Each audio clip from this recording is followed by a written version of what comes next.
भगवान शिव कहते हैं गरीबी से मुक्ति के लिए इन 3 बातों को किसी से न बताएं।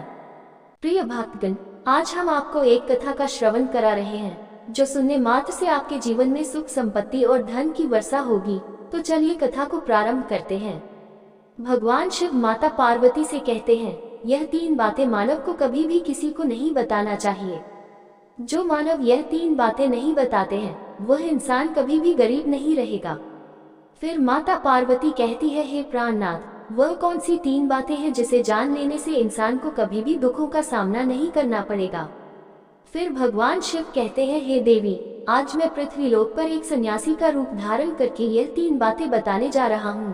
कृपया आप इस कहानी को ध्यान से सुने। अगर आप यह कहानी सुन रहे हैं तो पूरा सुने।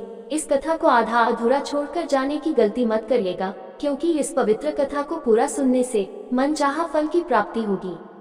इसलिए इस कथा को पूरा सुने। आप शिव भक्त हैं तो भोलेनाथ का अनादर न करें। भगवान शिव पृथ्वीलोक पर एक सन्यासी के रूप में आते हैं। आज की इस प्यारी सी कहानी की शुरुआत करते हैं। प्राचीन समय की बात है। एक नगर में एक धनवान सेठ रहता था। उसके घर में किसी चीज की कोई कमी नहीं थी और उसका व्यापार बहुत अच्छा चल रहा था। उसकी पत्नी भी बहुत खुश रहती थी, क्योंकि सेठ हर महीने उसके लिए नए नए गहने खरीदता था और उसे बहुत प्रसन्न रखता था। प्रिय श्रद्धालुओं, सेठ के घर के बगीचे में एक वट वृक्ष था। उस वट वृक्ष के नीचे सन्यासी अपना आसन बिछाकर ध्यान किया करते थे। सेठ और सेठानी दोनों सन्यासी की बहुत सेवा करते थे और उसकी देखभाल करते थे, क्योंकि वह सन्यासी कई सालों से उस वट वृक्ष में रह रहे थे। सेठ हर रोज सन्यासी को घर का भोजन देते थे और सन्यासी भी उनसे बहुत प्रेम करते थे। भगवान शिव जो सन्यासी थे वह बहुत खुश थे, क्योंकि उन्हें किसी चीज के लिए कहीं और नहीं जाना पड़ता था। सेठ और सेठानी हर रोज उन्हें स्वादिष्ट भोजन खिलाते थे। प्रिय श्रद्धालुओं, सेठ की पत्नी बहुत ही सरल और भोली स्वभाव की थी। उसकी आदत थी कि वह घर की हर बात बाहर वालों को बता देती थी। एक दिन सेठ की पत्नी ने अपने पति से पूछा, पिया जी, आपका व्यापार कैसा चल रहा है? आप कैसे इतना मुनाफा कमाते हो? श्रद्धालुओं, अपनी पत्नी का ऐसा सवाल सुनकर सेठ ने सारी बात बता दी। सेठ ने कहा, प्रिय, मैं अनाज का धंधा करता हूँ। मैं चंबल की घाटी से अनाज खरीदता हूँ और उसे महंगे दामों में बेच देता हूँ। प्रिय श्रद्धालुओं, अपने पति की यह बात जानकर सेठानी बहुत प्रसन्न हुई। उसने सोचा, मेरे पति तो बहुत ही बुद्धिमान है। यह बात तो सारे नगर वालों को पता होनी चाहिए कि मेरे पति इतने बुद्धिमान हैं और इतना ज्यादा धन कमाते हैं।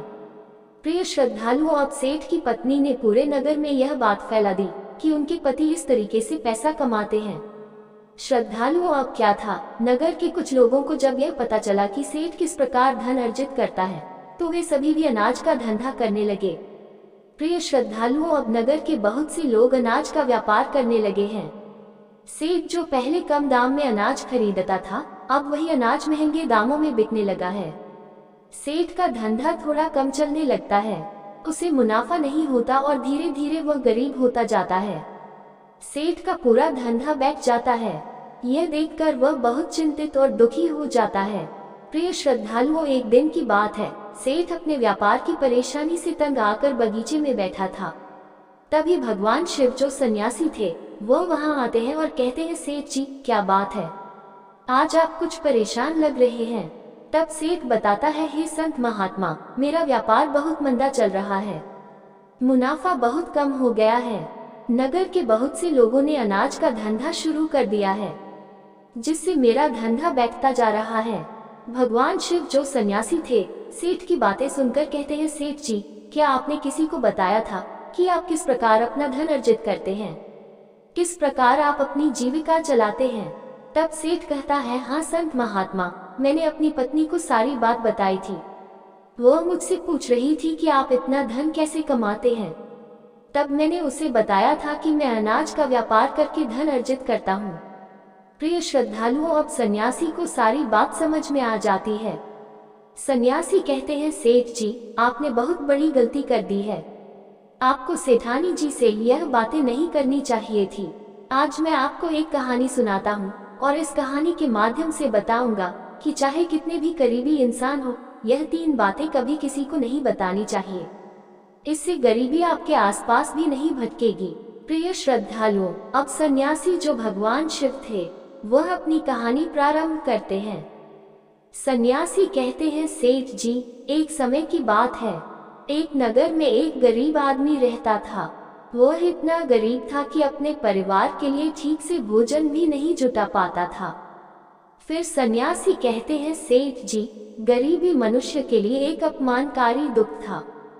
बिना धन के गृहस्थी और घर चलाना बहुत मुश्किल था।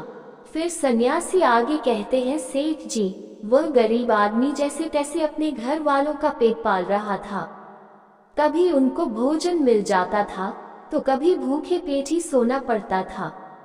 एक दिन उस गरीब आदमी की पत्नी ने कहा, हमारे पास तो धन ही नहीं है।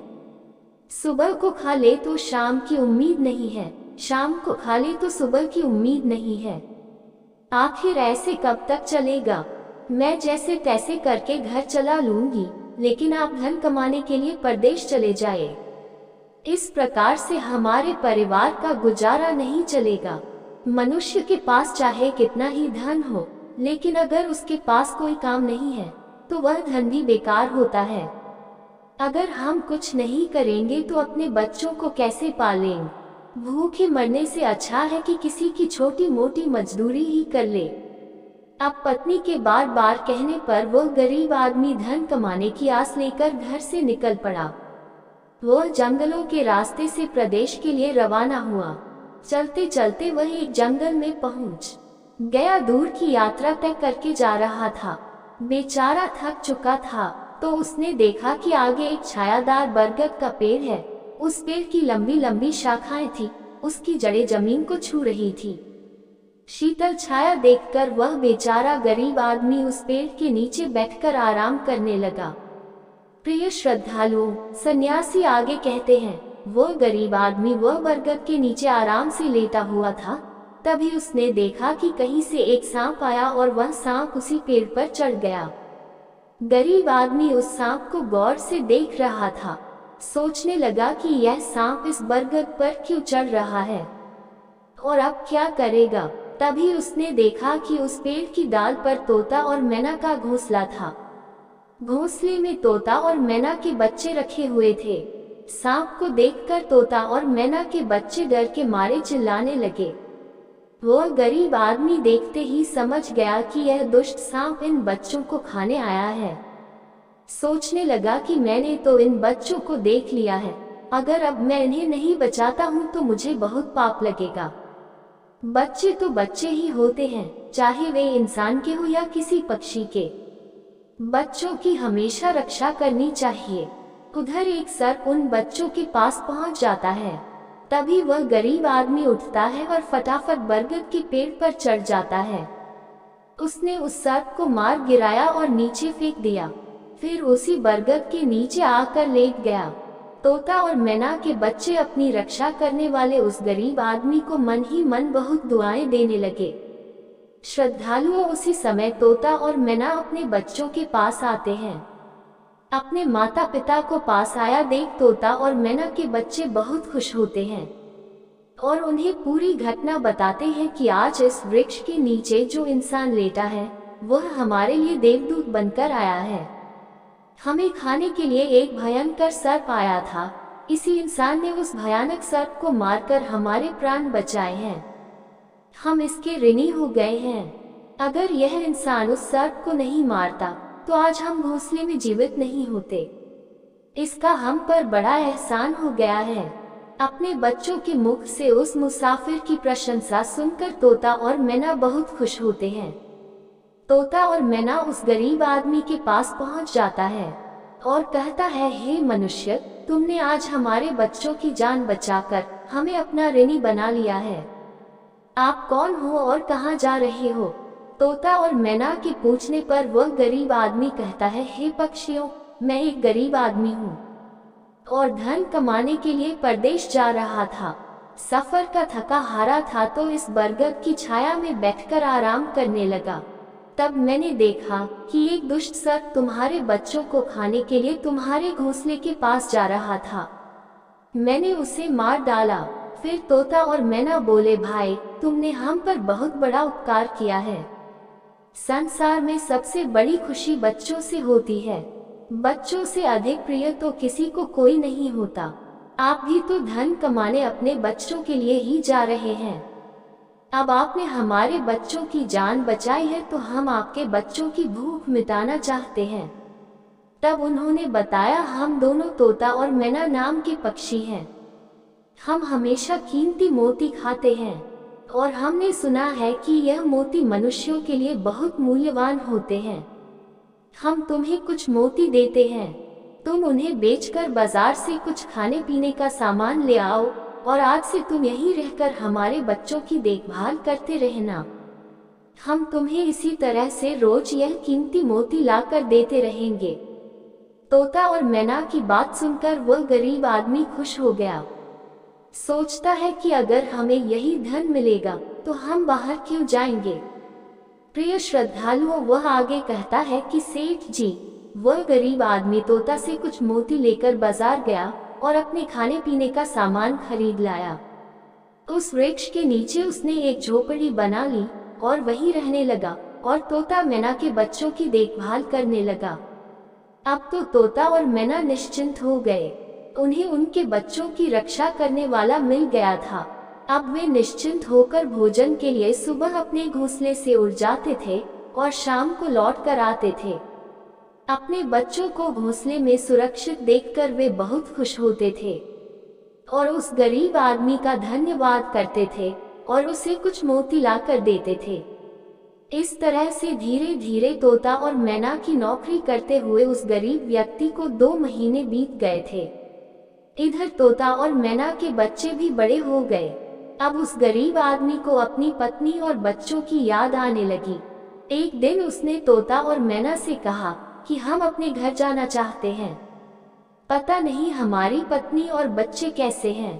तब तोता और मैना बोले, हे भाई, अब तुम निश्चिंत होकर अपने घर जाओ और अपने बच्चों के साथ रहो। हमारे बच्चे भी अब उड़ने के काबिल हो गए हैं। अब कोई भय नहीं है। तुम अपनी पत्नी और बच्चों को देखो। कभी तुम्हें हमसे मिलने का मन हो तो इसी स्थान पर आ जाना। श्रद्धालुओं, इतना कहकर तोता और मैना उस गरीब आदमी को ढेर सारे मोती दे देते हैं। अब वह गरीब व्यक्ति उन मोतियों को अपने साथ लेकर अपने घर पहुंच जाता है। उसने वह मोती अपनी पत्नी को दिखाए तो उसकी पत्नी बहुत प्रसन्न हुई। उसने पूछा, पतिदेव, तुम यह कीमती मोती कहाँ से लेकर आए हो? तब उस आदमी ने बताया, हे प्यारी, मैं बीते 2 महीने से एक तोता और मैना की नौकरी कर रहा था। उन्हीं ने मुझे यह कीमती मोती दिए हैं। यह मोती बहुत कीमती और अनमोल है। इन्हें बेचकर हम अपना घर और बड़ा बनवाएंगे, अपने बच्चों को अच्छे वस्त्र लाकर देंगे और तुम्हारे लिए भी नए नए गहने बनवाएंगे। प्रिय श्रद्धालुओं, भगवान शिव सन्यासी रूप में कहते हैं, सेठ जी, अब वह आदमी उन मोतियों को बेचकर बाजार से अपने घर का सारा जरूरी सामान ले आया और अपना नया घर बनवाने लगा और वह आराम की जिंदगी जीने लगा। प्रिय श्रद्धालुओं, उस नगर के राजा प्रताप सिंह एक अजीब रोग से ग्रसित हो गया। नगर में दूर दूर से बड़े बड़े वैद्य राजा को देखने आए और अपने अपने तरीके से इलाज शुरू कर दिया, लेकिन राजा के स्वास्थ्य में कोई सुधार नहीं हुआ। जब किसी के इलाज से राजा ठीक नहीं हुए तो एक वैद्य ने राजा से कहा, महाराज, आपकी जिंदगी बच सकती है। अगर आपको तोते के बच्चे का मांस मिल जाए तो आप हमेशा के लिए ठीक हो जाएंगे।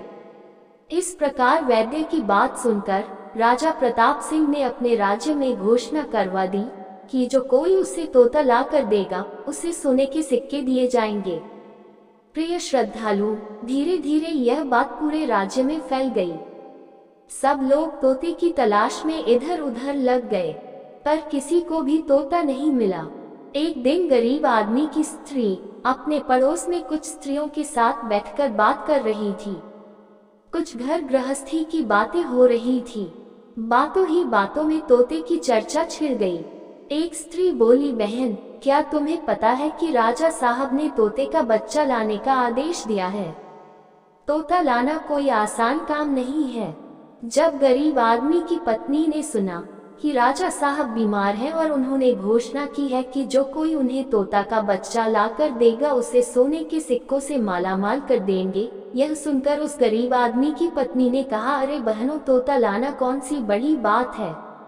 मेरे पति तो 2 महीने तोता और मैना की नौकरी करके आए हैं, वो एक नहीं कई तोते ला सकते हैं। इतना कहने के बाद वह अपने घर चली गई। नगर की स्त्रियों ने उसकी बात सुनी और अपने पतियों से बताई। धीरे धीरे यह बात पूरे नगर में फैल गई। राजा ने भी सुना कि उनके राज्य में एक व्यक्ति है जो तोता और मैना के पास नौकरी करके आया है।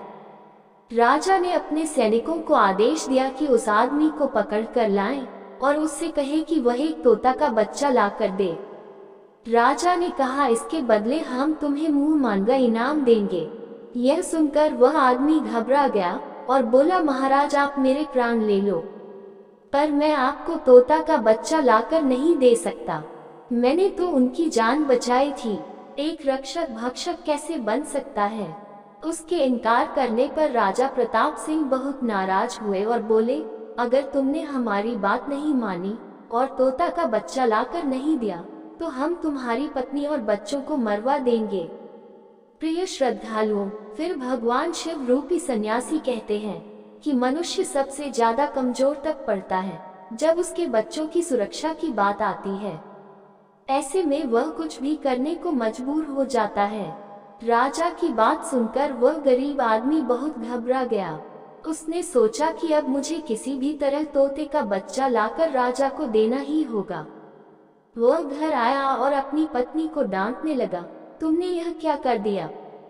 तुम्हें बिल्कुल भी समझ नहीं है हम क्या करते हैं और कहाँ जाते हैं। तुमने यह बातें नगर की स्त्रियों से क्यों कही। धीरे धीरे यह बात राजा प्रताप सिंह तक पहुँच गई। अब बताओ मैं क्या करूं। जिन तोता और मैना ने हमें खाने को भोजन, रहने को नया घर और पहनने को अच्छे वस्त्र दिए, मैं उनके साथ गद्दारी कैसे कर सकता हूं। तुमने यह बात उन महिलाओं को बताकर बहुत बड़ी भूल की है। वह व्यक्ति कहता है कि प्रिय, अपने घर की कुछ बातें दूसरों से कभी नहीं कहनी चाहिए। पहली बातें, आपके घर में कितना धन है और आपकी कमाई का स्रोत क्या है, यह बातें दूसरों से कभी नहीं बतानी चाहिए। दूसरी बातें, घर में आपसी प्रेम की बातें, पति पत्नी के प्रेम की बातें बाहर वालों के सामने नहीं करनी चाहिए।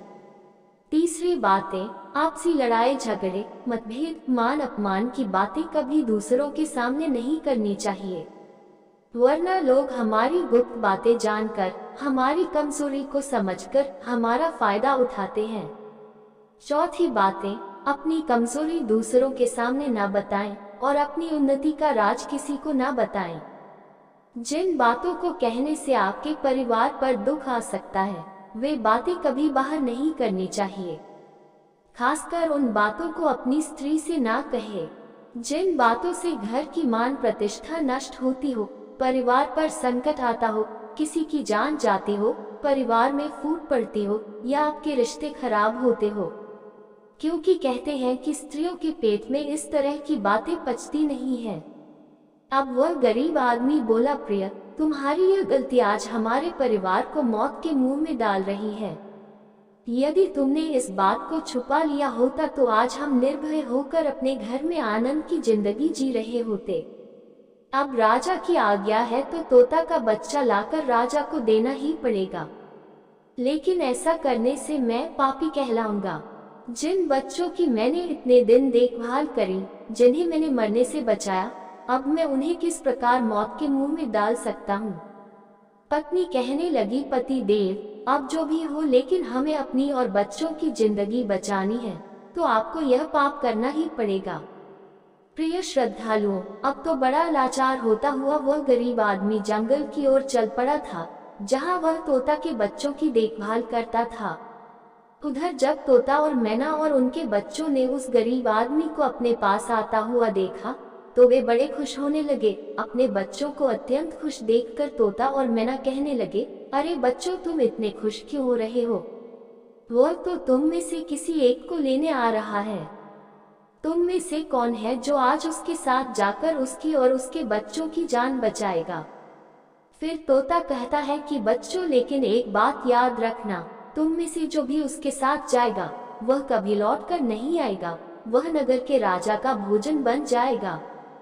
प्रिय श्रद्धालुओं, तब तोता के बच्चों ने पूछा कि आप ऐसा क्यों कह रहे हैं। तोता बताता है कि बच्चों, यहाँ का राजा बीमार पड़ गया है और वैद्य ने उसे तोता के बच्चे का मांस खाने को कहा है, इसलिए तुम में से किसी एक को वह लेने के लिए आया है। यदि तुम में से कोई उसके साथ जाने को तैयार है तो वह जा सकता है। तभी उनमें से एक बच्चा कहने लगा, हे माता पिता, उस आदमी ने ही हम सबकी जिंदगी बचाई है और आज वह आदमी बहुत बड़ी मुसीबत में है। ऐसे में हमें भी उसकी मदद करनी चाहिए, चाहे हमारी जान ही क्यों न चली जाए, लेकिन हम उसके साथ जरूर जाएंगे। उधर वह आदमी उस बरगद के वृक्ष के नीचे आता है और तोता मैना से अपना दुख बताता है। तब तोता मैना कहते हैं, हे भाई, तुम चिंता ना करो, हमारे बच्चे तुम्हारे साथ जाने के लिए तैयार हैं, तुम इनमें से किसी एक को ले जाओ। श्रद्धालुओं, अब वह गरीब आदमी उनमें से एक तोता के बच्चे को लेकर लौट जाता है और राजा को ले जाकर दे देता है।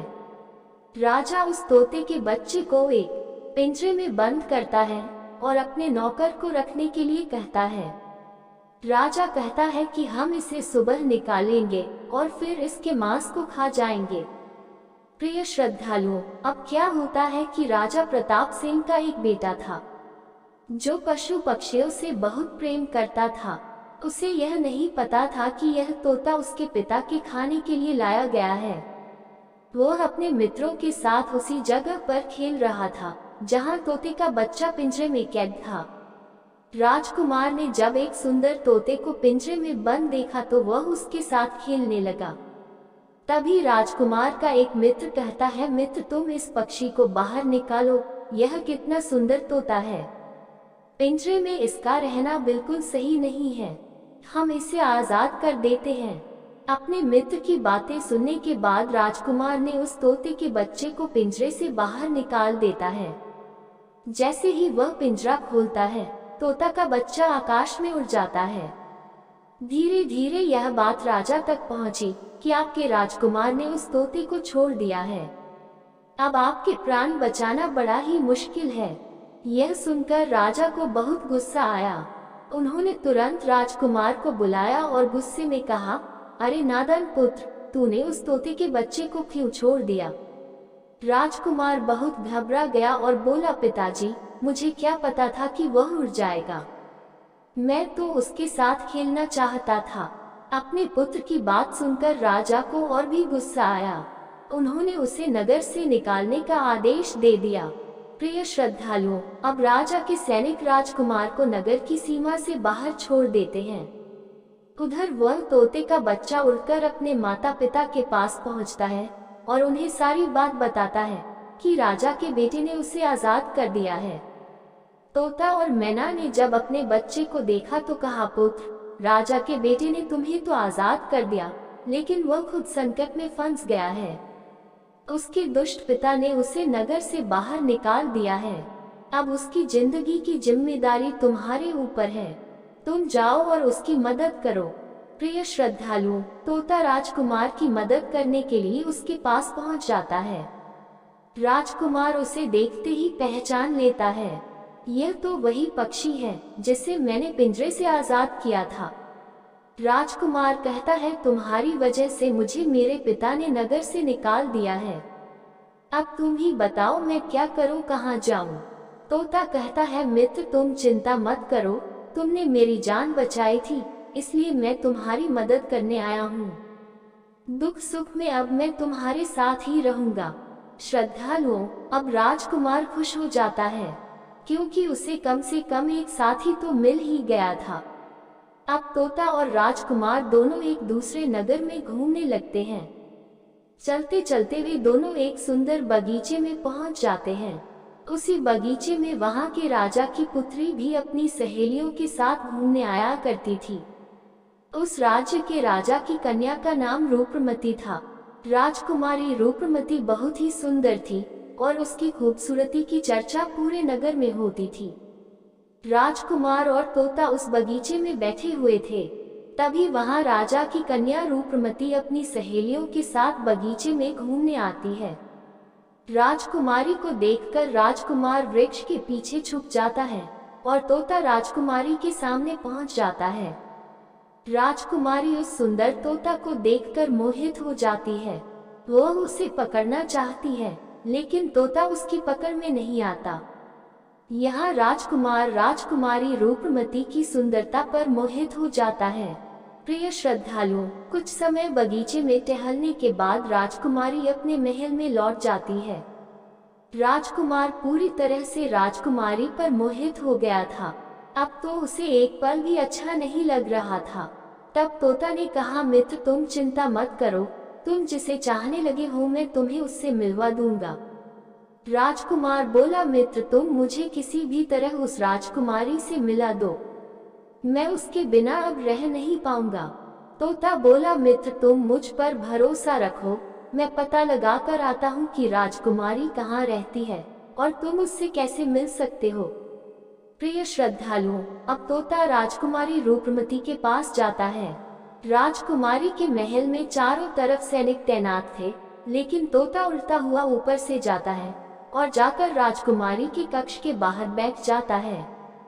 तोता वहां से सब नजारा देखता है और सारी बात आकर राजकुमार को बताता है कि महल में जाकर राजकुमारी से मिलना बहुत मुश्किल है। तोता कहता है, तुम एक काम करो, अपना रुमाल मुझे दे दो, मैं तुम्हारा रुमाल आज राजकुमारी के पास पहुंचा दूंगा और उसकी चुनरी ले आऊंगा। प्रिय श्रद्धालुओं, अब रात में तोता राजकुमार का रुमाल लेकर राजकुमारी के पास रख आता है और राजकुमारी की चुनरी साथ ले जाता है। सुबह जब राजकुमारी रूपमती जागती है तो देखती है कि उसकी चुनरी गायब है और उसके पास एक रुमाल रखा हुआ है। राजकुमारी तुरंत समझ जाती है कि रात में कोई पुरुष उसके कक्ष में आया था। उसने देखा कि उसकी चुनरी गायब है और उसकी जगह किसी पुरुष का रुमाल रखा हुआ है। राजकुमारी बहुत व्याकुल हो जाती है और अपने सभी सिपाहियों को सावधान कर देती है। वह सिपाहियों से पूछती है कि रात में उसके पास कौन आया था, लेकिन किसी के पास कोई जवाब नहीं होता। अब राजकुमारी के कक्ष की सुरक्षा और बढ़ा दी जाती है। प्रिय श्रद्धालुओं, अगली रात फिर से तोता राजकुमारी के कक्ष में जाता है और अपने मित्र द्वारा लिखी हुई चिट्ठी को राजकुमारी के पास रखा आता है।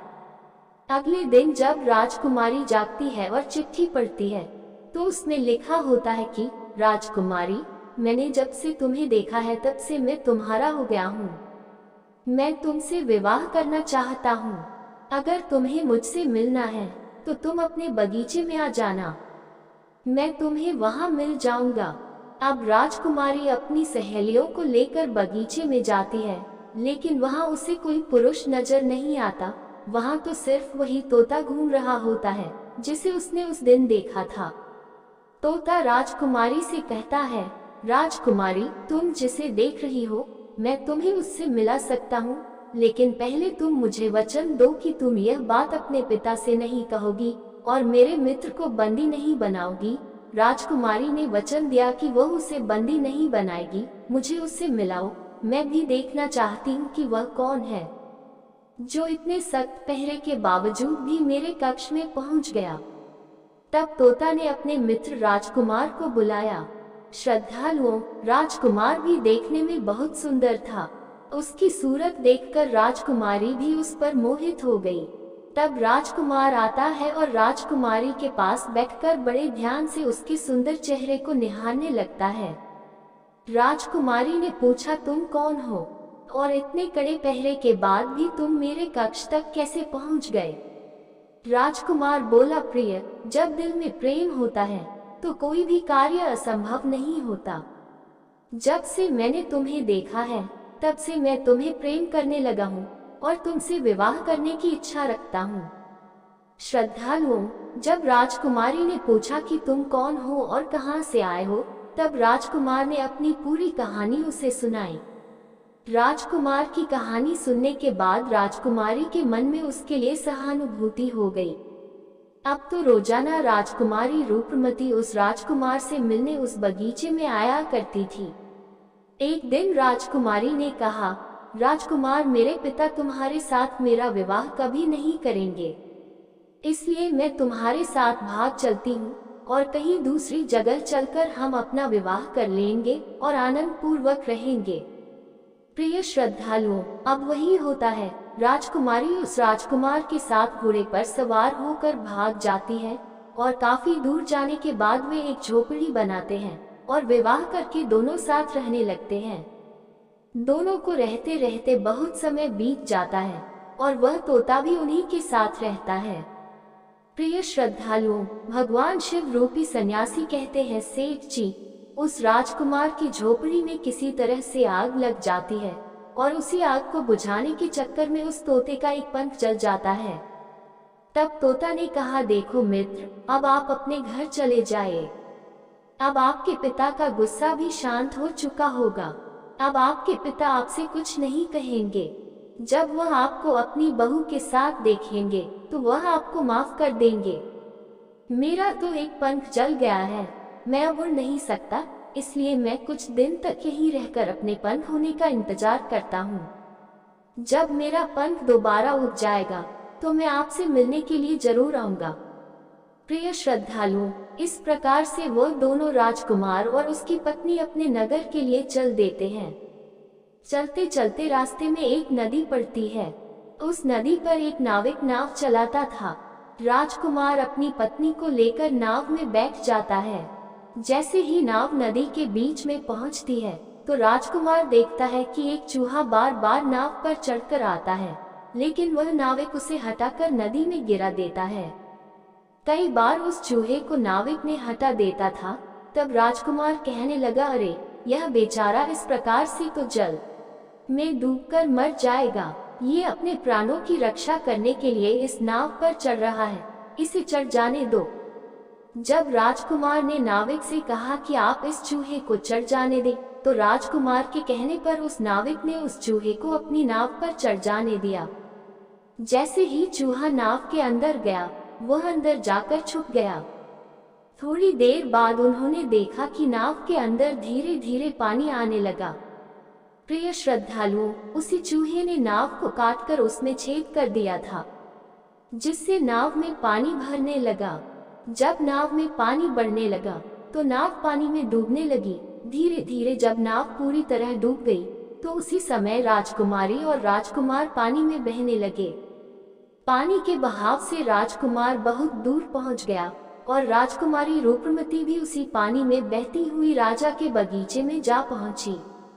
बगीचे में रहने वाला माली जब राजकुमारी को बेहोश अवस्था में नदी के किनारे पड़ा देखता है तो वह जाकर राजा को यह खबर देता है।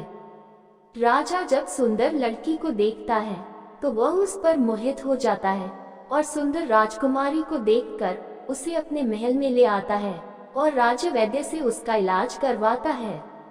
श्रद्धालुओं, कुछ दिन बीतने के बाद जब राजकुमारी ठीक हो जाती है तो एक दिन वह देखती है कि राजा उसके करीब खड़ा है। राजा ने पहले ही राजकुमारी रूपमती के चेहरे को निहार रखा था। अब वह राजकुमारी से विवाह करना चाहता था। राजा कहने लगा, हे राजकुमारी, तुम्हारा भी इस दुनिया में कोई नहीं है, अब तुम हमारी पत्नी बन जाओ। तुम हमारी रानी बन जाओ और हमारे महलों में बड़े आराम के साथ रहो। प्रिय श्रद्धालुओं, राजकुमारी रूपमती बहुत ही बुद्धिमान थी। उसने अपने मन में विचार किया कि यदि वह इस समय राजा को विवाह करने से मना करती है तो राजा उसके साथ जबरदस्ती करेगा। इसलिए उसने राजा से कुछ दिनों के लिए समय मांग लिया। रूपमती बोली, राजा साहब, थोड़े दिन ठहर जाओ, उसके बाद मैं तुमसे विवाह कर लूंगी। अब राजकुमारी उसी राजा के महल में रहने लगी और गरीब असहाय लोगों को भोजन करवाने लगी। श्रद्धालुओं, उधर अब क्या होता है, उसका जो पति था राजकुमार, जो पानी में बह गया था, वह बेचारा मुसीबत का मारा हुआ इधर उधर घूमता हुआ उसी जगह पर भोजन की तलाश में पहुंच जाता है जहां राजकुमारी गरीबों को भोजन कराती थी। वहीं राजकुमार भी पहुंच गया। राजकुमारी ने उसे देखते ही पहचान लिया और उसकी आंखों में आंसू आ गए। राजकुमारी ने राजकुमार को एकांत में बुलाया और सारी बात बताई।